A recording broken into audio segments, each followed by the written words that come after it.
Parler des cités religieuses, c'est parler aussi de Tivaouane, la capitale du tijanisme au Sénégal, avec les travaux d'achèvement de la mosquée engagés par le khalife général Serigne Babacar Sy Mansour. On sait qu'il demande à tout un chacun de contribuer s'il en a la possibilité. Mais est-ce que, ici, sur ce point précis, le gouvernement du Sénégal a mis la main à la poche? Je ne saurais le dire. Ce que je sais, c'est que le gouvernement a fait des investissements aussi importants dans la ville de Tivaouane. Rappelez-vous la cité des hôtes, tout ce qui a été construit au niveau de Tivaouane. Et ce que je pense, parce que ça y va de la sensibilité du président de la République, c'est qu'à chaque fois qu'il y a des investissements qui sont nécessaires dans les cités religieuses, le gouvernement a toujours appuyé pour justement aider les khalifes généraux, aider les populations à ce que ces investissements soient réalisés.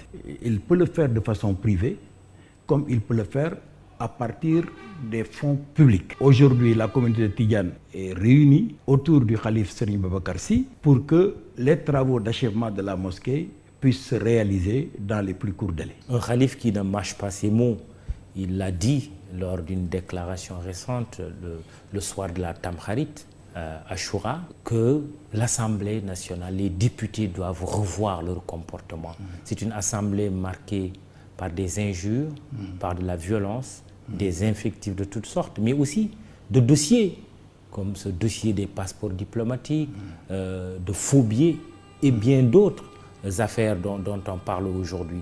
L'interpellation du khalife général des Tijanes. Vous savez, quand vous regardez le fonctionnement d'une institution comme l'Assemblée nationale du Dor, vous avez un prisme. Le prisme, c'est véritablement ce que les médias montrent. Parfois des invectives, parfois même de chaudes empoignades, qui sont des faits. Moi, je ne récuse rien. Mais derrière ça, il y a quand même tout un travail qui est fait par l'Assemblée nationale. Je ne connais pas d'assemblée au monde où de temps en temps les nerfs ne s'échauffent, où les gens s'envoient des colibés. Ça existe un peu partout. Mais c'est quand c'est récurrent. Oui, alors je ne peux pas dire que c'est récurrent parce que j'ai vu pire un peu partout, parce que j'ai une expérience et je fais un peu une étude comparée. Et je me dis que peut-être qu'on fait un peu trop de fixation sur ces questions, mais croyez-moi, à l'Assemblée nationale, les députés travaillent. Et quand ils travaillent, ils le font sérieusement et ils rendent bien leur copie. Je crois maintenant que nous devons aussi faire un effort. Quand vous êtes un représentant qualifié du peuple sénégalais, vous devez avoir un comportement exemplaire. On vous appelle honorable député. Oui, honorable député. Vous êtes un représentant qualifié du peuple sénégalais. Vous devez honorer votre fonction. Oui, tout à fait. Et c'est la raison pour laquelle je pense que c'est une introspection. Et il faudra que chacun le fasse. Parce que vous savez, Mamadou, les députés ne sortent pas d'ex nihilo. Mais les députés, c'est des Sénégalais.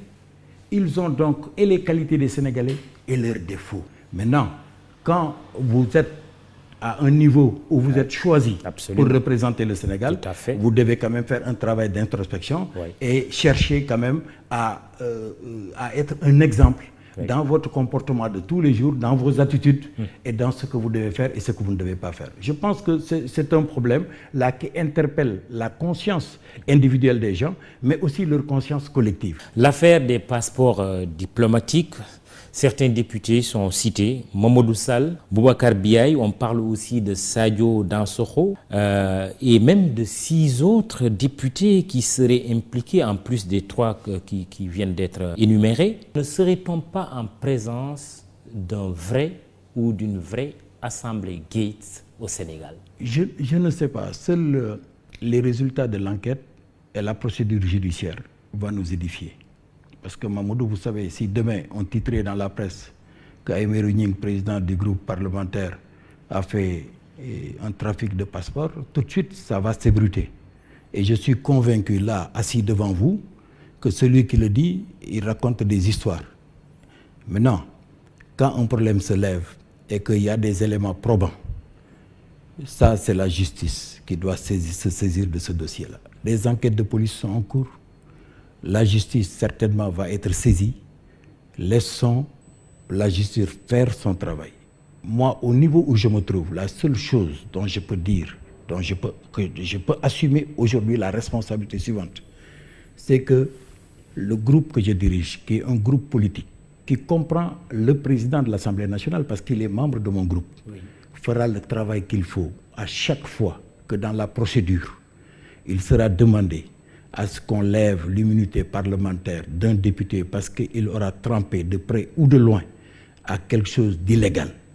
Vous pouvez compter sur moi que cette levée sera effective. Justement, et la plupart des députés cités, pour ne pas dire la totalité, appartiennent au groupe de la majorité.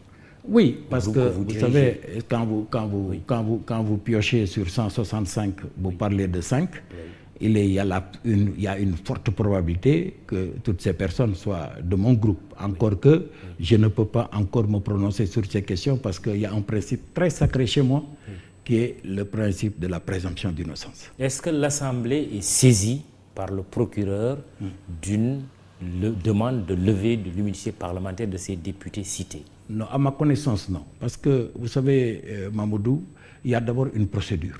Le procureur qui passe par le ministre de la Justice, on le sait. Oui, mais même au niveau de l'enquête, qui est au niveau de l'enquête de police. Vous savez, l'article 51 de notre règlement intérieur dit la chose suivante. Elle dit que aucun député ne peut être poursuivi ou arrêté, parce que nous sommes dans le cadre de l'inviolabilité. Dans le cadre de l'inviolabilité, aucun député ne peut être poursuivi ou arrêté. Mais il ne dit pas, et ça j'ai l'habitude de le répéter, ne peut être entendu. C'est pourquoi les députés aujourd'hui de la majorité qui sont cités, s'ils reçoivent une convocation de la DIC, c'est peut-être le cas, ils sont obligés d'aller répondre. Vous devez être au courant. Est-ce qu'ils sont entendus présentement dans cette affaire? Honnêtement, je ne sais pas. Ce que je sais, c'est qu'ils sont disposés à aller entendre, parce que moi, je ne mène pas les enquêtes. Parce que vous leur avez parlé? Oui, je les ai reçus. Oui. Et ils sont disposés. En leur disant quoi? En leur disant, si vous recevez, en tout cas, une convocation de la police, vous devez aller répondre et donner les arguments que vous avez à la police. Maintenant, c'est après qu'un juge d'instruction est saisi. Si le juge d'instruction maintenant est saisi via le procureur de la cour d'appel, la procédure, qui est une procédure avec plusieurs acteurs, va se dérouler jusqu'à ce que le garde des Sceaux, ministre de la Justice, saisisse le président de l'Assemblée nationale. C'est le cas, le juge d'instruction est saisi aujourd'hui. Voilà, exactement. Oui, et vous leur avez dit au cours de cette rencontre que vous ne vous opposerez pas, vous, majorité, à la levée de leur immunité parlementaire au besoin? Oui, non seulement je leur ai dit, mais je l'ai clamé haut et fort. Et je le réclame encore aujourd'hui devant vous, qu'aucun député, dans le cas d'espèce, ne peut être protégé par mon groupe. S'il y a des faits avérés, nous lèverons, maintenant nous laisserons la justice faire son travail. L'immunité l'immunité parlementaire, sans problème.